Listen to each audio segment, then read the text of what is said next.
పంటలు పండుతున్నాయి, లేదంటే వలస పోవాల్సిన పరిస్థితి అన్న మా గ్రామంలోన 68 చెరువుల్లో భాగంగా మా చెరువు కానుంది, కానీ ఇంతవరకు పైప్ లైన్ వేసింది లేదు, ఒక్క తూరి కానీ ట్రయల్ రన్ చేసింది లేదు.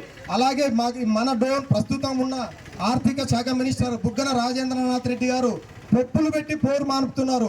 ఏ విధంగా అంటే పెద్దలు ఒక సామెత చెప్పేవాళ్ళు, వీలైతే సాయం చేయండి లేకపోతే చెడు మాత్రం చేయొద్దని. కానీ రాజారెడ్డి మాత్రం పేద రైతులు కడుపు మీద కొడుతున్నాడు.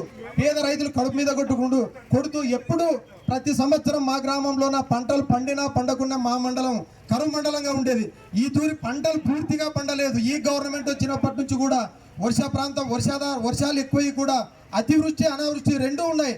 కానీ ఆయన కరువు మండలం ప్రకటించలేదు. ఏమన్నా అంటే కరువు లేదు, పంటలు బాగా పండాయని చెప్పి మా గ్రామంలో ఉన్న రైతులే కాకుండా మండలంలో ఉన్న రైతుల కడుపు కూడా కొట్టాడు. కాబట్టి గ్రామంలో ప్రజలు ఇది ఖచ్చితంగా గుర్తించుకొని రేపు జరగబోయే ఎలక్షన్లోన సూర్యప్రకాష్ రెడ్డి అన్న గారికి, ఎంపీ అభ్యర్థి శబరి మేడం గారికి 2 ఓట్లు వేయించి గెలిపించవలసిందిగా కోరుతున్నాం.